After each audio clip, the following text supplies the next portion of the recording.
some time for introspection. Give me a sense of direction. Give me a sense of direction. Give me a sense, give me a sense, give me a sense of forward motion. We need to keep on going. We need to keep on going. We need to be forward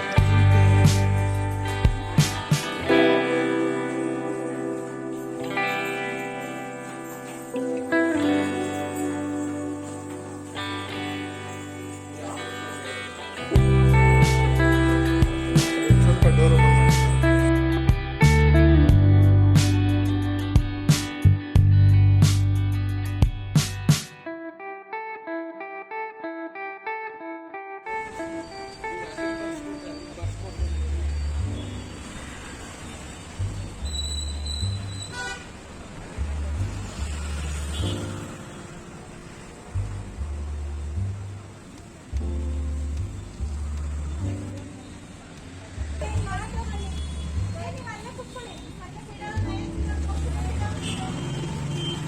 sir ಅವ್ರಿಗೆ ಸ್ವಲ್ಪ sugar test ಮಾಡ್ಸೋಣ ಅಂತ ಬಂದಿದ್ದೆ. ನೀವು ಮತ್ತೆ ಇಲ್ಲಿ ಬಂದಿದ್ದೀರಾ? ಊರಲ್ಲಿದ್ದು ಹಾಂ ಇಲ್ಲಿಗೆ ಇಲ್ಲೇ ತೋರಿಸ್ತಾ ಇರೋದು Okay, okay. ಇವ್ರ ಹತ್ರ, ಹಾಂ ಅರ್ಜುನ್ ಹತ್ರ. ಟಚ್ ಮಾಡಬಾರ್ದು, ಏನು ಟಚ್ ಮಾಡಬಾರ್ದು.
ಇದು ಇದೇ ತರ ಲೈಟ್ ಆನ್ ಆಗುತ್ತೆ, ಡಬಲ್ ಸರ್ವಿಸ್ ಆಗುತ್ತೆ. ಕೆಳಗಡೆನೂ ಲೈಟ್ ಇರುತ್ತೆ, ಮೇಲ್ಗಡೆನೂ ಲೈಟ್ ಇರುತ್ತೆ. ಮಗುಗೆ ಬೇಗ ರಿಕವರಿ ಆಗೋದಕ್ಕೋಸ್ಕರ ಇದನ್ನ ಯುಟಿಲೈಸ್ ಮಾಡ್ತಾರೆ. ಮಗು ಡೆಲಿವರಿ ಆಗೋದು ಗೊತ್ತಿದೆಯಲ್ವ ಎಲ್ಲರಿಗೂ? ಮಗು ಬರ್ತಾದಾಗ ಸೊ ಇದು ಟ್ರಾಲಿ ಅಂತ ಕರೀತಾರೆ. ಮಗುನ ಡೆಲಿವರಿ ಆದಾಗ ಈ ಟ್ರಾಲಿಯಿಂದಲೇ ಕರ್ಕೊಂಡು ಹೋಗ್ತಾರೆ. ಇವಾಗ ಬೇರೆಯವ್ರು ನೋಡಿದಿರಲ್ಲ, ಆಚೆ ಕಡೆ ದೊಡ್ಡ ಟ್ರಾಲಿ ಬರುತ್ತೆ. ಅಂದ್ರೆ ದೊಡ್ಡ ದೊಡ್ಡ ಪೇಷಂಟ್ಸ್ ಇರ್ತಾರಲ್ಲ, ಅಂತವ್ರು ಅದನ್ನ ಯೂಸ್ ಮಾಡ್ತಾರೆ. ಚಿಕ್ಕ ಮಗು ಶುದ್ಧ ಇರುತ್ತೆ, ಆ ಮಗುನ ಟ್ರಾಲಿ ಚೆಕ್ ಮಾಡಕ್ಕಾಗುತ್ತಾ? ಸೊ ಅದಕ್ಕೋಸ್ಕರ ಇದು ಸ್ಮಾಲ್ ಬೇಬಿ ಟ್ರಾಲಿ. ಇದು ಮಕ್ಳಿಗಷ್ಟೇ ಯೂಸ್ ಮಾಡ್ತಾರೆ. ನೋಡಿ ಎಷ್ಟು ಚಿಕ್ಕದಾಗಿದೆ. ಮಗುನ ಹೆಂಗಾರು ಕರ್ಕೊಂಡು ಹೋಗ್ಬೋದಾ? ತಾಯಿ ಪಾತ್ರ ಮಲಗಿಸ್ಬೋದಾ?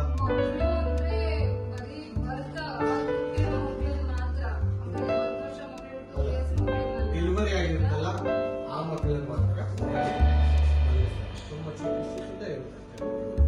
ಸೊ ಇದು ಏನಂದ್ರೆ ಇದು ವಾರ್ಮರ್ ಅಂತ ಕರೀತಾರೆ, ಹೀಟರ್ ಮಿಷಿನ್ ಇದು. ಸೊ ಮಗು ಹೊಟ್ಟೆ ಒಳಗಡೆ ಇದ್ದಾಗ ತುಂಬಾ ಹೀಟ್ ಅನ್ನೋದು, ಅದೇ ಹೊಟ್ಟೆ ಬೆಚ್ಚಗಿರುತ್ತೆ. ಇದೆಲ್ಲ ರೂಮ್ ಎಲ್ಲ ಕ್ಲೋಸ್ ಮಾಡ್ಬಿಟ್ಟು ಎಲ್ಲೂ ಉಸಿರಾಡ್ದಂಗೆ ಗಾಳಿ ಇಲ್ದಂಗೆ ಮಾಡೋದು ಏನಾಗುತ್ತೆ, ಉಸಿರು ಕಟ್ಟುತ್ತೆ, ಸೆಕೆ ಆಗುತ್ತೆ. ಆ ಒಂದು ರಿಯಲ್ಲಾಗಿ ಕನ್ವರ್ಟ್ ಮಾಡಬೇಕು ಅಂದ್ರೆ ಈ ವಾರ್ಮರ್ ಮಿಷಿನ್ ಯೂಸ್ ಮಾಡ್ತಾರೆ. ಈ ವಾರ್ಮರ್ ಮಿಷಿನ್ ಏನಿದೆ ಅಂದ್ರೆ, ಇವಾಗ 9 months ಬೇಬಿ ಹೊಟ್ಟೆಯೊಳಗಡೆ ಇರುತ್ತಲ್ವಾ, ಮಗು ಬೆಚ್ಚಗಿರುತ್ತೆ, ತಾಯಿ ತುಂಬಾ ಬೆಚ್ಚಗಿರುತ್ತಾರೆ. ಗಮನಿಸಿದ್ರ ಬೇಬಿಗೆಲ್ಲ ಯಾವುದೇ ಅಂತ ಒಂದು ಕರ್ಚೀಫ್ ಕಟ್ಕೊಂಡು ಏನೋ ಕ್ಯಾಪ್ ಹಾಕೊಂಡು ಬೆಚ್ಚಗಿರುತ್ತೆ. ಸೊ ಡೆಲಿವರಿ ಟೈಮ್ನಲ್ಲಿ ಒಬ್ಬ ತಾಯಿ ಆದವರು ಆ ಟೆಂಪರೇಚರ್ ಹೊಂದ್ಕೊಳ್ಳುತ್ತೆ. ಸೊ ಅದಕ್ಕೋಸ್ಕರ ಈ ವಾರ್ಮರ್ ಮಿಷಿನ್ ಯೂಸ್ ಮಾಡ್ತಾರೆ. ಇದರಲ್ಲಿ ಲೈಟ್ ಬರುತ್ತೆ, ಎಷ್ಟು ಬೇಕು ಆ ಟೆಂಪರೇಚರ್ ಪ್ರಕಾರ ಇಲ್ಲಿ ಟೆಂಪರೇಚರ್ ಸೆಟ್ ಮಾಡಿಕೊಂಡು ಮಗುಗೆ ಹೀಟಲ್ಲಿ ಇರುತ್ತೆ. ಓಕೆನಾ? ಸೊ ಇದ್ರ ಜೊತೆಗೆ ಇದು ಬಂದು ಮಿಷಿನ್.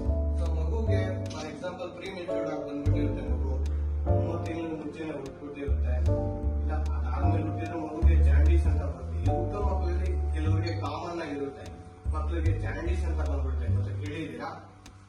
ಸೊ ಅವಾಗ ಏನ್ ಮಾಡಿ ಪೇಷಂಟ್ ಕನೆಕ್ಟ್ ಮಾಡ್ತೀವಿ ಕೈಗೆ ಕೆನಲ ಅಲ್ಲ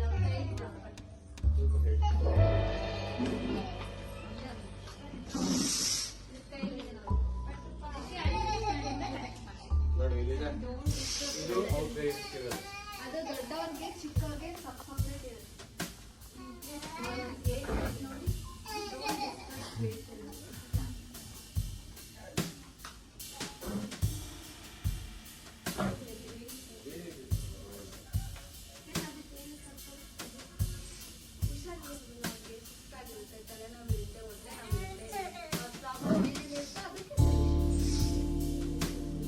ಇದು ನೋಡಿ ಇದು OPD ಇದೆ. ಈ ಮಕ್ಕಳುಗಳಿಗೆ ಪೀಡಿಯಾಟ್ರಿಷಿಯನ್ ಗೌರ್ಮೆಂಟ್ ನಮ್ಮ ಇಲ್ಲಿ ರೆಗ್ಯುಲರ್ ಮಾರ್ನಿಂಗ್ ಮತ್ತೆ ಈವ್ನಿಂಗ್ ಆಗುತ್ತೆ. ಮಾರ್ನಿಂಗ್ ಡೈಲಿ ಬರ್ತಾರೆ. ಈವ್ನಿಂಗ್ 5 o'clock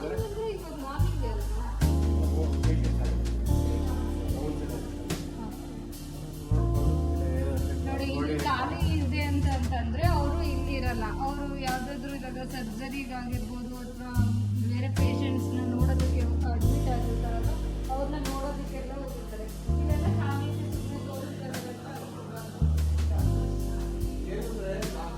ಪೇಷಂಟ್ ನೋಡಿ ಇದು ಪೇಷಂಟ್ ವೇಟಿಂಗ್ ಏರಿಯಾ. ಯಾರು ಪೇಷಂಟ್ ಇದ್ದಾರೆ ಡಾಕ್ಟರ್ ನೋಡ್ಕೋಬೇಕಲ್ಲ. ಪೇಷಂಟ್ ಎಕ್ಸ್ಪೀರಿಯನ್ಸ್ ಇರ್ತಲ್ಲ.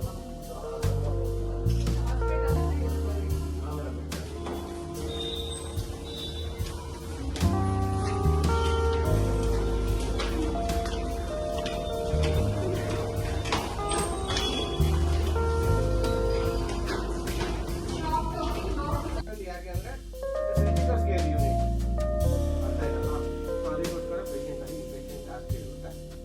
ಇದು ವಾರ್ಡ್ ಆಗಿರೋದ್ರಿಂದ ಸ್ಟೇಬಲ್ ಆಗಿರ್ತಾರೆ. ನಾರ್ಮಲಿ ಮೆಡಿಕೇಶನ್ಸ್ ಏನು ಹೋಗ್ಬೇಕಾಗುತ್ತೆ ಸೊ ಬರ್ಕೊಡೋದು ತೋರಿಸೋದು ಸಿಸ್ಟರು ಆ ಥರ IV ಲೈನಲ್ಲಿ ಸ್ಟ್ಯಾಂಡಲ್ಲಿ ಪ್ರತಿಯೊಂದು ಪೇಷಂಟ್ಗೆ ಡ್ರಿಪ್ಸ್ ಹೋಗುತ್ತೆ. 500 ml 100 ml ಈ ಥರ ಎಲ್ಲ ಇರುತ್ತೆ.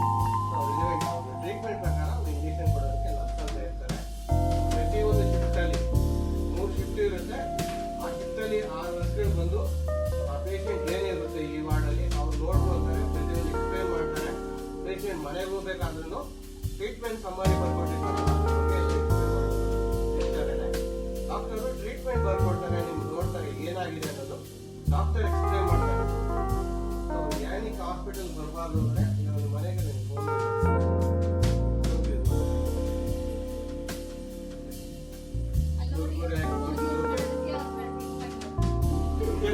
ತಿಂತೀರಾ ಜಾಸ್ತಿ ಫೋನ್ ನೋಡ್ತಾರಲ್ಲ ಅದಕ್ಕೆ ಆ ಥರ ಫೋನ್ ನೋಡಿದ್ರೆ ಹಂಗೆಲ್ಲ ನೀವು ಮಾಡ್ಕೊತೀರಾ. ಫೋನ್ ನೋಡ್ಬಾರ್ದು. ಅವ್ರ ಅಮ್ಮನ ಯಾರು ಏನ್ ಹೇಳೋದು ಮನೆಗೆ ನಿಮ್ಮ ಒಳ್ಳೆಯದು ಹೇಳೋದು. ನಿಮ್ಗೆ ಎಲ್ಲರಿಗೂ ಕೋಪ ಇದೆ ತಾನೆ? ಎಲ್ಲರಿಗೂ ಕೋಪ ಬರುತ್ತೆ ತಾನೆ? ಏನಕ್ಕೆ ಕೋಪ ಬರುತ್ತೆ? ಫೋನ್ ಇಟ್ಕೊಂಡ್ರೆ ಕೋಪ ಬರುತ್ತೆ. ಫೋನ್ ನೋಡ್ಬಾರ್ದು. ಸಿಂಪಲ್ ಬಂದಿದೆ ಈ ಥರ ಬರ್ಕೋಬೇಕು. ಸರಿನಾ? ಅಂದ್ಬಿಟ್ಟು ಅವೆಲ್ಲ ಅದೇ ತಿಂದಿದ್ದಾರಲ್ಲ ರಿಲೇವೆಂಟ್ ಟ್ರೀಟ್ಮೆಂಟ್ ಇರುತ್ತೆ. ನೀವು ಅಷ್ಟೇ ಮನೆಗೆ ಏನು ಹೇಳ್ತಾರೋ ಆ ಹೇಳಿ ಮಾತ್ರ ಹೇಳ್ಬೇಕು. ಸ್ಕೂಲಲ್ಲಿ ಟೀಚರ್ಸ್ ಏನು ಹೇಳ್ತಾರೆ ಅದನ್ನ ಫಾಲೋ ಮಾಡಬೇಕು. ಸರಿನಾ? ಹೋಗೋಣ ಇವಾಗ. ಬಿದ್ದಾಗ ಏನನ್ನ ಕೈಯಲ್ಲಿ ಕೈ ನೋವು ಬಂದಾಗ ಬಿದ್ದಾಗ ಮೊಳೆ ಫ್ರಾಕ್ಚರ್ ಇರುತ್ತಲ್ಲ ಅದಕ್ಕೆ ಈ machine radiology department x-ray department ಅಂತಾರೆ. ಇದು ಯಾವುದೇ ರೀತಿಯಲ್ಲಿ ಕೈ ಮುರಿದಾಗ ಊಟ ಬಂದಾಗ ಡಾಕ್ಟರ್ ಹೇಳ್ತಾರೆ ಕೈ ಊಟ ಇದೆ ಇದ್ರೆ ಮೊಳೆ ಮುರಿದಿರ್ಬೋದು ಅಂತ. ಅವಾಗ ಏನ್ ಮಾಡ್ತೀರ ಬಂದು ನಮ್ಮ ಹತ್ರ ಬರ್ತೀರ ನೀವು ಇಲ್ಲಿ ಕೈ ಏನಾದ್ರು ಇರ್ಬೋದು ನಾವು ಇಲ್ಲಿ ಶೂಟ್ ಮಾಡಿ ರೇಡಿಯಾಲಜಿ ಡಿಪಾರ್ಟ್ಮೆಂಟ್ ಅಲ್ಲಿ ಇದು ಕ್ಯಾಪ್ಚರ್ ಆಗುತ್ತೆ. ಕೈ ಮೂಳೆ ಮೂಳೆ ಮುರಿದಿದ್ಯಾ ಏನಾಗಿದ್ಯಾ ಅಂತ ಗೊತ್ತಾಗುತ್ತೆ. ಕ್ಯಾಪ್ಚರ್ ಆಗುತ್ತೆ. ಕ್ಯಾಪ್ಚರ್ ಆದ ಕ್ಯಾಸೆಟ್ ತಗೊಂಡು ಹೋಗಿ ನಾವು ಆ ಕಡೆ ಮಿಷಿನ್ ಇದೆ ಕ್ಯಾಪ್ಚರ್ ಆದ ಮೂಳೆಗಳು ನೋಡಿ ತೋರಿಸುತ್ತೆ. ಇವಾಗ ಜಸ್ಟ್ ಒಂದು ಪೇಷಂಟ್ ಅಷ್ಟೇ ಇದೆಯಲ್ಲ ಆ ಪೇಷಂಟ್ ಇದು ಬಂದಿರೋ ಪೇಷಂಟು ಅದು ಕಾಲು ಫ್ರಾಕ್ಚರ್ ಆಗಿತ್ತು, ಕಾಲು ಏಟಾಗಿದೆ ನೋಡಿ. ಅಲ್ಲಿ ಎಕ್ಸ್ರೇ ಮಾಡಿದ್ವಿ, ಇಲ್ಲಿ ಬಂದಿದೆ ಈ ಕ್ಯಾಸೆಟ್ ಕ್ಯಾಪ್ಚರ್ ಆಗಿ ತಗೊಂಡಿದೆ. ತಗೊಂಡಾಗ ಏನಾಗುತ್ತೆ ಗೊತ್ತಾ? ಎಲ್ಲರೂ ಕಾಣ್ತಿದ್ಯಾ? ಕಾಲು ಮೊಣಕಾಲು ಬರುತ್ತೆ. ಅಲ್ಲಿ ಎಕ್ಸ್ರೇ ಮಾಡಿದ್ವಿ, ಇದು ಕ್ಯಾಪ್ಚರ್ ಆಗಿದೆ. ಈ ಥರ ಕಾಣಿಸುತ್ತೆ ನಿಮ್ಗೆ ಮೂಳೆ ಒಡೆಯನ ಆಗಿದೆಯಾ ಏನು ಇಲ್ಲ ಅಂತ. ಇದು ಮೊಣಕಾಲು ಓಕೆ. ಓಕೆನಾ ಇಲ್ಲಿ ಅವರಿಗೆ ಸ್ವಲ್ಪ ಏಟಾಗಿದೆ.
ಸಿನರೆಸ್ಟ್ ಅಂತ ಒಂದು ಸಿರಪ್ ಬರುತ್ತೆ ಗೊತ್ತಾ? ಕಾಮನ್ ಆಗಿ ನೆಗಡಿ ಬಂದರೆ ಆ ಸಿರಪ್ನ ಕೊಡ್ತಾರೆ, ಅರ್ಥ ಆಯ್ತಾ? ಸೊ ಡೋಲೋ ಅಂದರೆ ಜ್ವರ ಬಂದರೆ ಡೋಲೋ ಕೊಡ್ತಾರೆ. ಸೊ ಆ ಥರ ಒಂದು ಪರ್ಟಿಕ್ಯುಲರ್ ಟ್ಯಾಬ್ಲೆಟ್ ಹೆಸರು ಇರುತ್ತೆ. ಸೊ ಆ ಟ್ಯಾಬ್ಲೆಟ್ಸ್ನ ತೊಗೊಳ್ಬೇಕು. ಈ ಜ್ವರ ಬಂದರೆ ನೆಗಡಿ ಟ್ಯಾಬ್ಲೆಟ್ ತೊಗೊಳಕ್ಕಾಗುತ್ತಾ? ಜ್ವರ ಬಂದರೆ ಜ್ವರ ಟ್ಯಾಬ್ಲೆಟ್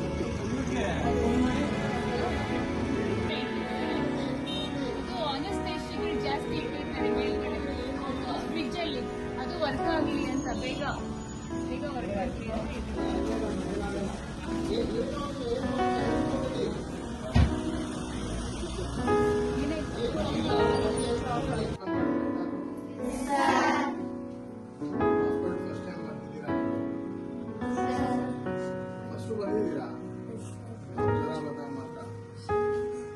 ಲ್ಯಾಬ್ ಗೊತ್ತಾ ಎಲ್ಲರಿಗೂ? ಲ್ಯಾಬ್ ಏನು ಅಂತ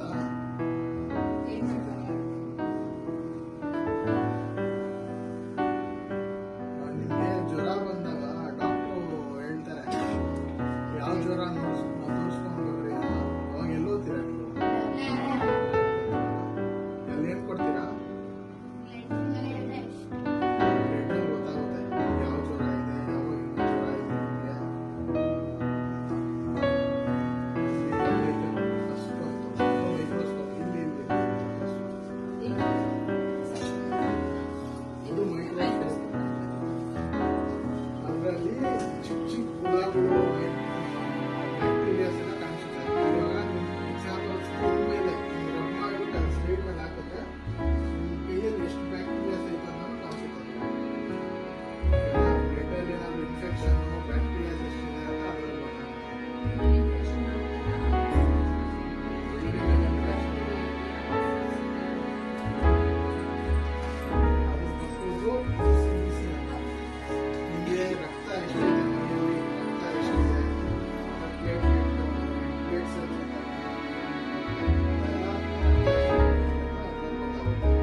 ಸ್ಟೇಬಲ್ ಆದ್ಮೇಲೆ ನಾವು ನಿಮಗೆ ವಾರ್ಡನ್ನ ಐಸೋಲೇಷನ್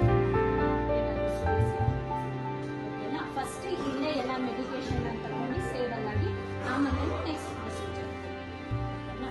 ಸೊ ಇದು ಬಂದ್ಬಿಟ್ಟು ಮಾನಿಟರ್ಸ್ ಕಾಣಿಸ್ತಾ ಇದೆಯಲ್ಲ, 3 ಮಾನಿಟರ್ಸ್. ಈ ಮಾನಿಟರ್ಸ್ ಅಲ್ಲಿ ನಾವು BP, ಹಾರ್ಟ್ ರೇಟ್ ಅದನ್ನೆಲ್ಲ ನಾವು ತಕ್ಷಣನೇ ನಾವು ಕನೆಕ್ಟ್ ಮಾಡಿ ನಾವು ಚೆಕ್ ಮಾಡ್ತೀವಿ. ಮತ್ತೆ ಇದು ಬಂದ್ಬಿಟ್ಟು ಆಕ್ಸಿಜನ್. ಸೊ ಜಾಸ್ತಿ ಪೇಷಂಟ್ಸ್ಗೆ ಬ್ರೀತಿಂಗ್ ಪ್ರಾಬ್ಲಮ್ ಇರುತ್ತೆ, difficulty in breathing. So meters ಎಲ್ಲ ಕನೆಕ್ಟ್ ಮಾಡಿ ನಾವು ಆಕ್ಸಿಜನ್ ಎಲ್ಲ. ಸೊ ಇದು ಬಂದ್ಬಿಟ್ಟು ವ್ಯಾಕ್ಯೂಮ್ ಸಕ್ಷನ್. ಸೊ ಇದರಲ್ಲಿ ಪೇಷಂಟ್ಸ್ ಏನಾದರೂ ಪಾಯ್ಸನಿಂಗ್ ಆಗಿರುತ್ತೆ, ಕಫ ಎಲ್ಲ ಇದಾಗಿರುತ್ತೆ. ಸೊ ಅದರಲ್ಲಿ ನಾವು ಈ ವ್ಯಾಕ್ಯೂಮ್ ಸಕ್ಷನಿಂದ ನಾವೆಲ್ಲ ಅದನ್ನ ರಿಮೂವ್ ಮಾಡ್ತೀವಿ. ಮತ್ತೆ ಇದೆಲ್ಲ ಎಮರ್ಜೆನ್ಸಿ ಮೆಡಿಕೇಶನ್ಸ್. ಸೊ ಬೇಗ ಎಮರ್ಜೆನ್ಸಿ ಏನಾದರೂ ಇದ್ರೆ ನಾವು ಫಾರ್ಮಸಿಯಿಂದ ತಗೊಂಡು ಬಂದು ಪೇಷಂಟ್ಸ್ನ ಕೊಡೋದಕ್ಕೆ ಲೇಟ್ ಆಗಿಬಿಡುತ್ತೆ, ಹೌದಲ್ವಾ. ಸೊ ಅದಕ್ಕೋಸ್ಕರ ನಾವು ಇದೆಲ್ಲ ಎಮರ್ಜೆನ್ಸಿ ಮೆಡಿಕೇಶನ್ಸ್ನ ಜೋಡ್ಕೊಂಡಿರ್ತೀವಿ, ತಕ್ಷಣನೇ ಮೆಡಿಕೇಶನ್ಸ್ನ ಕೊಡೋದಕ್ಕೆ, ಹೌದಾ. ಸೊ ಇದೆಲ್ಲ ನಾವು ಮೆಡಿಕೇಶನ್ಸ್ ಕೊಡ್ತೀವಿ. ಅದು ನಾನು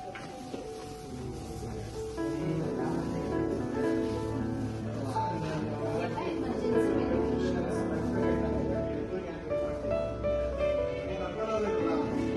ಎಲ್ಲ ಸೇರಿಗೇಟ್ ಮಾಡಿ ನಾವು ಎಮರ್ಜೆನ್ಸಿ ಮೆಡಿಕೇಶನ್ಸ್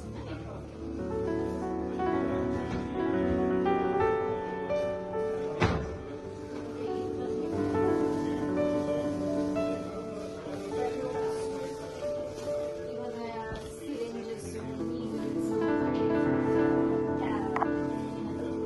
ಐಲಿಸಿಕ್ಸ್ ಅದನ್ನೆಲ್ಲ ನಾವು ಸೆಪರೇಟ್ ಆಗಿ ಹಾಕಬೇಕು. ಸೊ ಇದು ಕಾಣಿಸ್ತಾ ಇದೆಯಾ ಚಾರ್ಟ್. ಸೊ ಇಲ್ಲೇ ನಿಮಗೆ ಎಲ್ಲೋದಲ್ಲಿ ನಿಮಗೆ ಬಾಟಲ್ಸ್, ಆಯಿಲ್ಸ್, ಪ್ಲಾಸೆಂಟಾ ಅದೆಲ್ಲ ನೀವು ಎಲ್ಲೋದಲ್ಲಿ ಹಾಕಬೇಕು. ಸೊ ಇದು ಆಟೋಕ್ಲೇವ್ ವೇಸ್ಟ್ ಎಲ್ಲ ರೆಡ್ ಅಲ್ಲಿ ಹಾಕಬೇಕು. ಮತ್ತೆ ಗ್ಲಾಸ್ ಬೇರೆ ಎಲ್ಲ ಬ್ಲೂ ಅಲ್ಲಿ ಹಾಕಬೇಕು.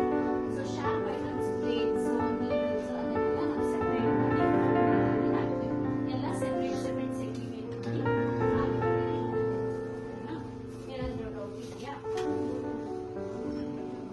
ಇಲ್ಲ ಬೇಬಿ ಬೇಬಿ ಎಷ್ಟು ಮಂತ್ ಬೇಬಿ ಇದು?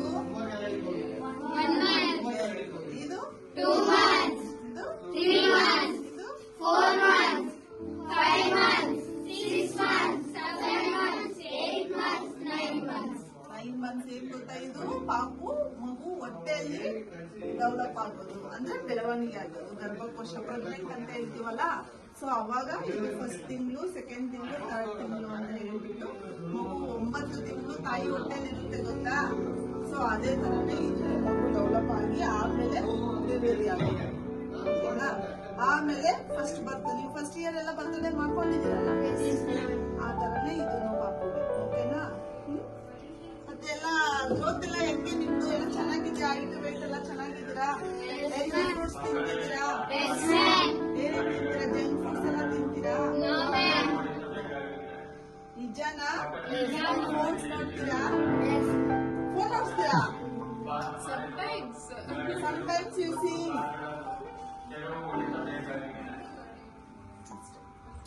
ನೋಡಿ ಅಲ್ಲಿ ಶೇಪ್ಸ್ ಇದೆ ನೋಡಿ. ಫಸ್ಟ್ ಮಂತ್ ಅಲ್ಲಿ ಯಾವ ತರ ಗ್ರೋತ್ ಇರುತ್ತೆ, ಇದು ಕೈ ಕಾಲು ಅದೆಲ್ಲ ಎಷ್ಟು ಇಲ್ಲಿ ಬರುತ್ತೆ ಆಫ್ಟರ್ 5 ಮಂತ್ಸ್. 3 ಇಂದ 4 ಮಂತ್ಸ್ ಇಂದ ಇದೆಲ್ಲ ಡೆವಲಪ್ ಆಗುತ್ತೆ. 2 ಮಂತ್ ಅಲ್ಲಿ ಸ್ವಲ್ಪ ಇರುತ್ತೆ, 3 ಮಂತಿಗೆ ಸ್ವಲ್ಪ ಸ್ಟಾರ್ಟ್ ಆಗುತ್ತೆ.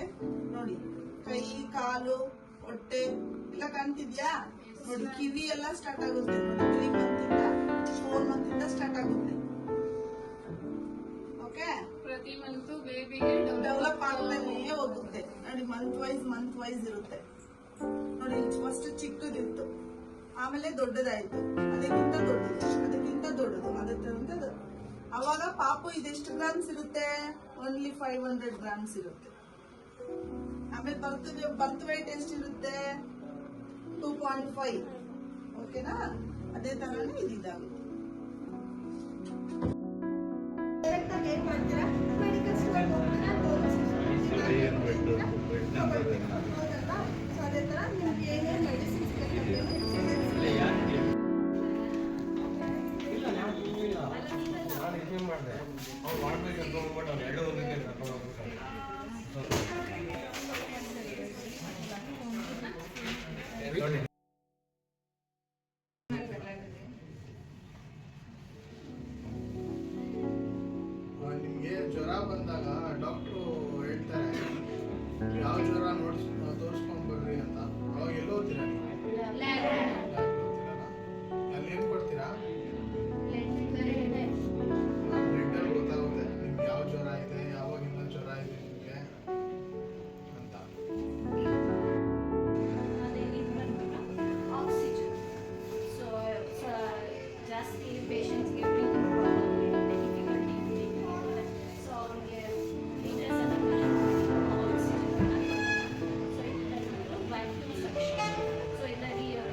ಡೆವಲಪ್ ಆಗೋದು ಅಂದ್ರೆ ಬೆಳವಣಿಗೆ ಆಗೋದು ಗರ್ಭಕೋಶ ಸೊ ಅವಾಗ ಫಸ್ಟ್ ತಿಂಗಳು ಸೆಕೆಂಡ್ ತಿಂಗಳು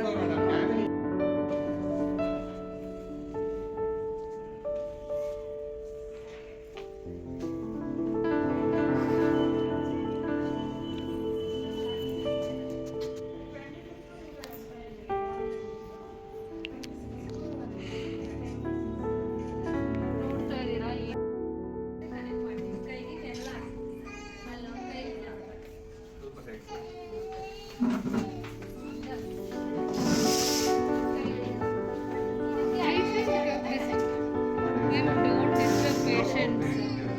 ಅದು ದೊಡ್ಡವ್ರಿಗೆ ಚಿಕ್ಕವ್ರಿಗೆ ಸಪ್ರೇಟ್ ಇರುತ್ತೆ. ಮತ್ತೆ ಇದು ಬಂದ್ಬಿಟ್ಟು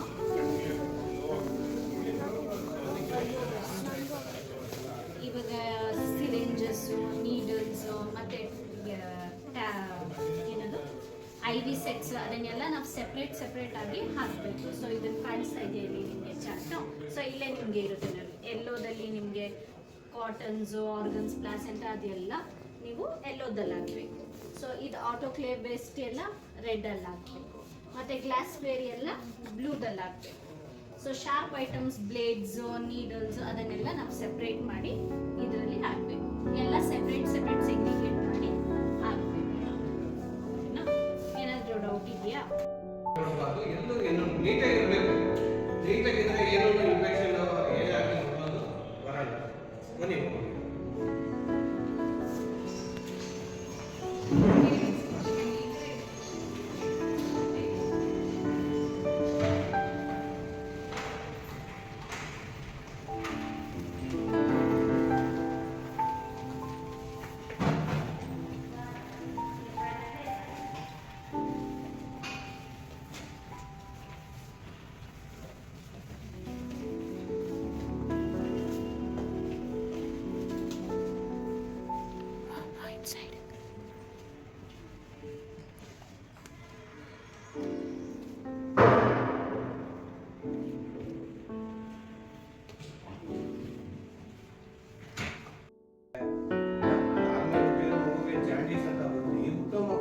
ಕೆಲವರಿಗೆ ಕಾಮನ್ ಆಗಿರುತ್ತೆ, ಮಕ್ಕಳಿಗೆ ಜಾಂಡೀಸ್ ಅಂತ ಬಂದ್ಬಿಟ್ಟೆ ಕೇಳಿದ್ದೀರಾ?